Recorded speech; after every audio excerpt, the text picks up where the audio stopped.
everybody. It is so nice to see this group. I'm always fascinated with the power of the internet and bringing people from all different continents together. This is so exciting to have all these amazing researchers from Brazil here today. And we're gonna hear today from Felipe Chiarello. He's gonna talk about constituent dialogues and fundamental rights. We're gonna hear also from Bruna Azari. She's gonna talk about maternity or paternity leave, urgent and fundamental value for development and equality. And for me, being a Brazilian living in the US, it's screaming the differences between the US and Brazil. So this is going to be super, very exciting. Adilson Moreira is going to talk about affirmative action in Brazil between human dignity and social justice. And then Milena Ponchio is going to talk about labor's intersection with the pursuit of equity in Brazil. I would like to give just a couple minutes for each one of you to just introduce yourself, and then we can start after that. Hello, everyone. Good afternoon, Tati. My name is Milena Ponchio. I am a PhD student at Yale University, and I am a constitutional law professor in a different university here in Brazil. I am developing my research especially on labor law and fundamental rights. So that's the point of my lecture here today. I would like to thank at this moment the organization committee for the invitation to the event, especially Professor Sujata, and also thank my colleagues from Mackenzie for sharing this panel, and Tatiana for being with us, moderating today. To discuss all those crucial topics from the point of view of the Global South. Thank you. Thank you.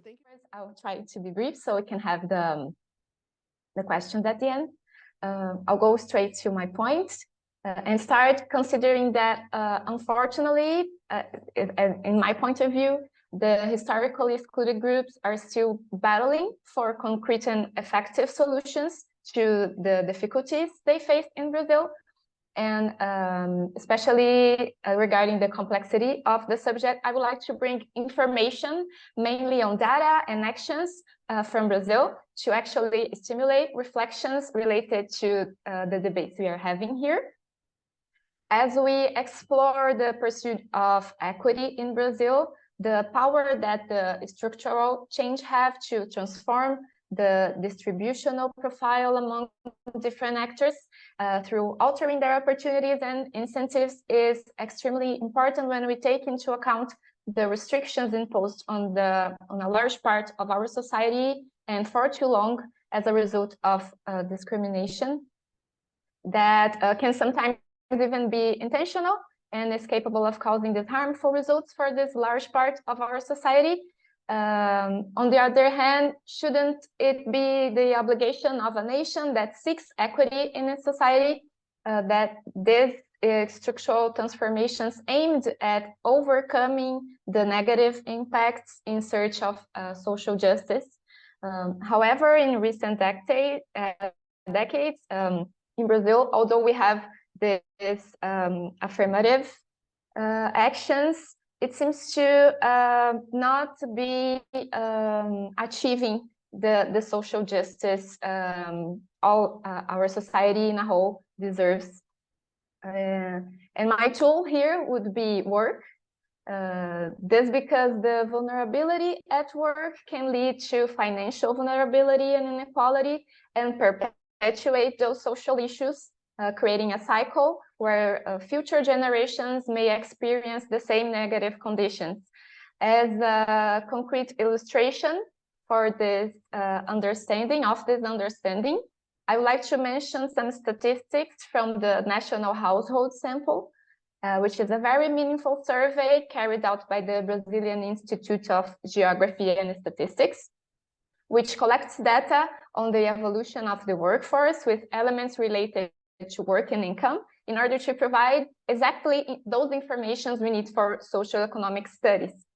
So regarding domestic work in specific, for example, a research carried out in 2021, led by the Inter-Union Department of Statistics and Social Economic Studies that applied the data from this national household sample, identified that were 5.7 million people carrying out the domestic work in Brazil. Of this total, 5.2 million were women. And of those women, 3.4 million were Black, and 1.8 million were non-Black. So only in this role of domestic job, the workers endure the effects of a combination of gender and racial discrimination. Besides, also notice that the research does not say white, but rather non-Black, not Black. So in Brazil, where we have this very mixed population, this detail comes to attention as relevant to worsen the reflection in this matter. So as this scenario brings to our attention a cycle also that the women are mostly explored in care and domestic work, for example, with low salaries and cases where they even face labor analog to slavery in Brazil. So for a theoretical reflection, I would like to remember the Brazilian Paulo Freire, who has an extremely appropriate approach in this influence, on the influence of education in strengthening citizens' identification as empowered workers and their critical view of the classes where they live. In a very sensitive way, he teaches us that education is not limited to classroom pedagogy, but in fact extends to elevating knowledge into an instrument of improving qualification and social transformation. So his idea that when people understand their reality, they can raise hypotheses about the challenge of this reality and look for solutions. They can seek for transforming this reality, and with work they can establish their place in the world.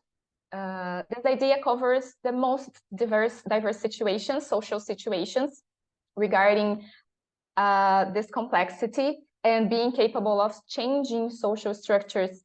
So in this sense, what Paulo Freire wanted was to highlight the transformation of society and his theory that knowledge allows people to transform their reality through work, and presents itself as a theory that can build a crucial foundation in the search of overcoming the vulnerabilities in the sense. However, of course, we cannot be naive to think that just knowing this and having the desire to obtain knowledge presents it is enough. In a world where discrimination has harmed and still harms so many people, thus, in the pursuit of equity through work, we have to have this idea that we need education and that we need combined affirmative actions focusing on those aims. In this sense, today in Brazil, we have both.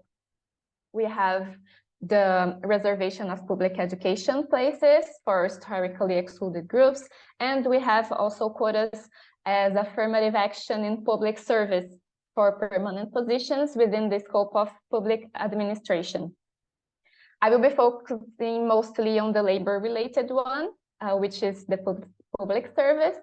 Its regulation took place in 2014, and since then the action was surrounded by controversy in several cases, including in the judicial sphere, causing the Federal Council of the Brazilian Bar Association the need to file a complaint for judicial control before the Brazilian Supreme Court to affirm the constitutionality of the action.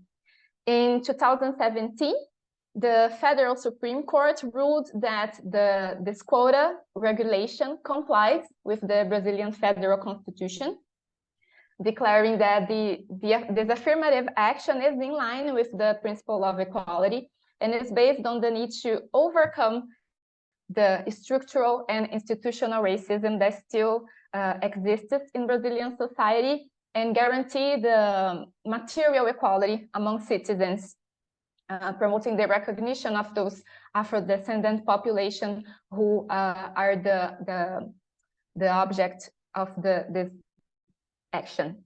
from this whole idea, now I would like to focus specifically on the judges' position.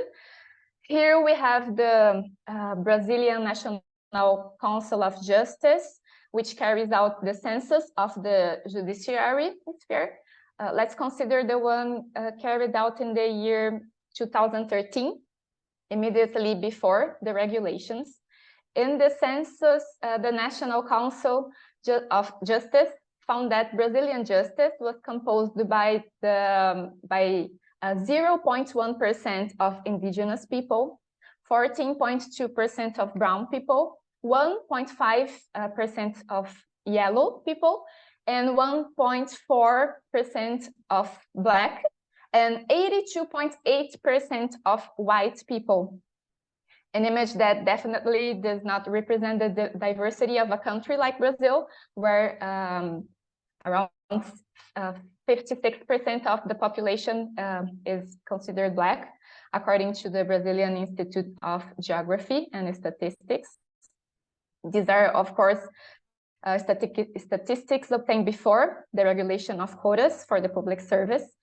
So we think that did we have improvement with this action? So in 2018 census, 80% of the judges were still declared themselves white and 1.6% Black.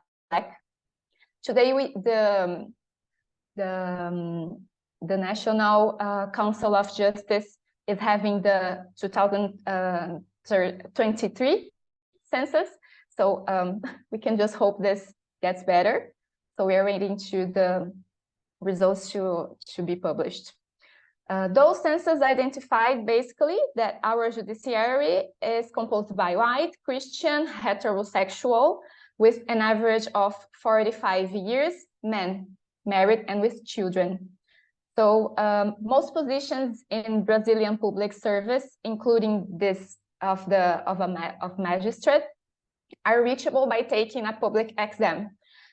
You have to pass through, I believe, three exams and be approved to become a judge in Brazil. So we cannot stress enough the connection that education has with it, and that the public actions should, of course, be both engaged in education and also in work. In our Supreme Court, for example, we have only one white woman. All its other members are white men. United States also have difficulties like this. And as has already been said here today, our Constitution has various fundamental rights formally guaranteed. The social value of work, for example, is one of the foundations of our republic. The Article 7 of the Constitution has 34 sections directly guaranteeing labor rights. And this was what prevented the legacy of those workers of the past, of being completely destroyed by previous governments we had here after following President Dilma's impeachment. We have had several attacks on labor rights on those years, added to the difficulties brought about the new technologies, but we effectively have those constitutional guarantees. We effectively can use those constitutional fundamentals to protect the whole institution. And we should apply them to bring work into the lens of affirmative actions, to be an instrument effectively applied to overcome discrimination and vulnerabilities. Sometimes I feel like I'm stating the obvious, but those are problems we still have here. Those are difficulties we are still fighting. And then I get myself thinking, why cannot we do the obvious? I believe everyone here can think the same thing. And then I convince myself to keep talking about it, and especially when we are talking outside Brazil, to keep bringing this those information until we can have real advances. So those are the reflections I wanted to bring from our point of view. Thank you for your attention, for your time. Thank you again, Professor Sujata, for the invitation. It's a pleasure to see you again. Thank you, Professor Thomas Pog, and the entire organizing committee. And I pass the word back to Tatiana. All right, thank you so much. Yes.